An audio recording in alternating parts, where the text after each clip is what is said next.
হরে কৃষ্ণ, রাধে রাধে। কেমন আছো তোমরা? আশা করছি অনেক অনেক ভালো আছো। আর আমার অল্প কথার গল্পতে সবাইকে অনেক অনেক স্বাগত জানাই। আর অনেক স্বাগত জানাই কেন সেটা তোমাদেরকে বলি। এতদিন আমি ভিডিও বানাতে একদমই পারছিলাম না, ব্লগ ভিডিও, শর্ট ভিডিও বানানো একদমই যাচ্ছিল না। আমার আগের ফোনটা একদম খারাপ হয়ে গেছে, আর আমার নাতনি এসেছিলো, ও আছাড় দিয়ে দিয়েছে, ফোনটা খারাপ হয়ে গেছে। যদিও আমার একটা ফোন ছিল, তো অনেক দিন ভিডিও করতে পারিনি, তোমাদের সঙ্গে অনেক দিন আলাপ করতে পারিনি। তো যাই হোক, একটা নতুন ফোন কিনেছি আর সঙ্গে সঙ্গে ব্লগ স্টার্ট করে দিয়েছি। কালকে রাতে ফোন নিয়ে এসছে আর আজকে থেকে আমি ব্লগ শুরু করে দিয়েছি। তো চলো, এখন সকাল হয়ে গেছে আর এই যে দেখছো, মা এখন ঠাকুর ঘরে মঙ্গল আরতি করছে। যদিও এখন আমি বাপের বাড়িতে আছি, আর কেন আছি একসঙ্গে এতদিন সেটা তোমাদেরকে পরে। তো চলো, আগে গাছের ফুলকটা তুলে নিই। আজকে যেহেতু আমরা একটা ছোট্টখাটো অনুষ্ঠান বাড়িতে যাব, তো তার জন্য চলো গাছের ফুলগুলো আগে তুলে নিই। আর যেখানেই যাই আমরা ভগবানের জন্য ফুল ফল কিছু একটা না কিছু সঙ্গে করে নিয়ে যাই। তো আজকে মনে হচ্ছে ফুল নিয়ে যাওয়া হবে। তো চলো যাওয়া যাক।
কি বলে তো, শিউলি ফুল একটাই।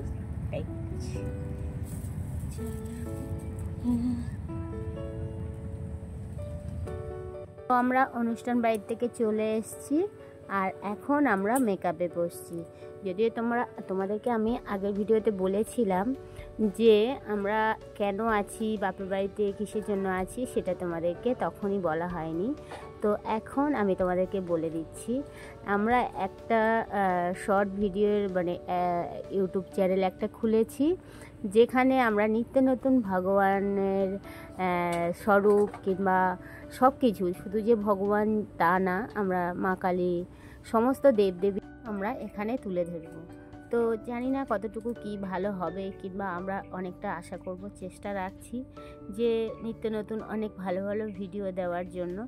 তো তো যাই হোক, দেখা যাক আমাদের যে যেটা আমরা ইচ্ছাটুকু মনের মধ্যে রেখেছি সেটা আজকে প্রকাশ করছি। কেমন হয়, কিভাবে হয় সেটা তোমরা দেখলেই তবে বুঝতে পারবে, কমেন্ট করবে যে ভালো মন্দ ঠিক কেমন হয়। তো এই যে দেখছো আমার মামাতো ভাই, আমার মামার ছেলে আর কি, ছোটো ভাই, ও নিজে মানে ও যেহেতু ছেলে তো ওর চুলটা ঠিক করতে একটু আমাদের অসুবিধা হচ্ছিল। তো যাই হোক, আমরা সেটাও করে নিয়েছি। যদিও আমরা প্রথম এইগুলো আগে কয়েকবার আমি নিজে করেছিলাম, তো সে ব্যাপারটা আলাদা ছিল। এখন যেহেতু ও ছেলেকে মেয়ে সাজানো অনেকটা একটু টাফ বলে মনে হচ্ছে।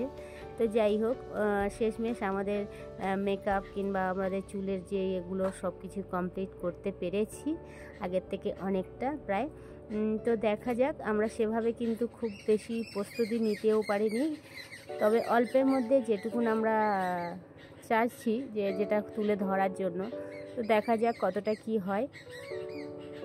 তো এবার বলো তো আমার মা কালীকে কেমন লাগছে, প্লিজ কিন্তু তোমরা কমেন্ট করতে ভুলবে না, আমার সাথে থাকো। আর এই যে দেখছো আমরা যেটা জীবনে মানে শুরু করতে চলেছি, আর একটা নতুন অধ্যায়, নতুন পাঠ। সত্যি এরকম বিষয়ে আমরা আগে যদিও ভেবেছিলাম, কিন্তু পুরো প্রপার আমরা ভাবতে পারিনি, ভেবে উঠতেও পারিনি যে এই জিনিসগুলো আমরা করতে পারবো। তো যাই হোক, হয়তো আমরা ভগবানের ইচ্ছায়, ভগবানের চাহিদা ছিল বলে আজকের আমরা এই পর্যন্ত পৌঁছাতে পেরেছি।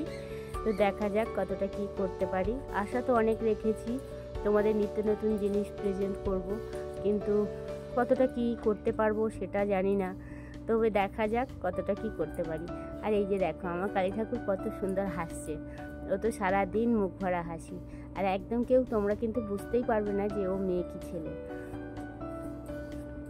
দেখো মেকআপটা কমপ্লিট হয়ে গেছে, আর আমরা এবার পাট চূড়াটা লাগিয়ে দিলে কাজ কমপ্লিট। তারপরে চলে যাব আমরা শর্ট ভিডিও বানাতে।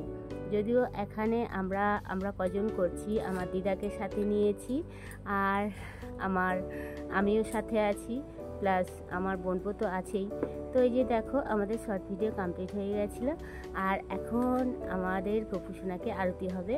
আর আজকে যেহেতু ইচ্ছা আছে একটু মঠে যাওয়ার, তো চলো আমার এখানে আরতিটা কমপ্লিট করে নিয়ে মঠে থেকে একটু ঘুরে আসবো। তো চলো যাওয়া যাক। আজকে খুব ইচ্ছা করছে জানো মঠের আরতি দর্শন করব, যদিও আমাদের বাড়ি থেকে খুব বেশি দূর না।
দর্শন করেছি, আর এবার আমরা বাড়িতে ফিরবো। তো বাড়িতে ফেরার পথে কয়েকটা ভিডিও ফটো তুললাম, আর এই যে দেখছো রাতের ফটোটা কত সুন্দর লাগছে, যেহেতু ফোনটা একটু দামি তো তাই। তো চলো ফিরে আসছি আবার নতুন ভিডিও নিয়ে। সবাই অনেক ভালো থেকো, রাধে রাধে।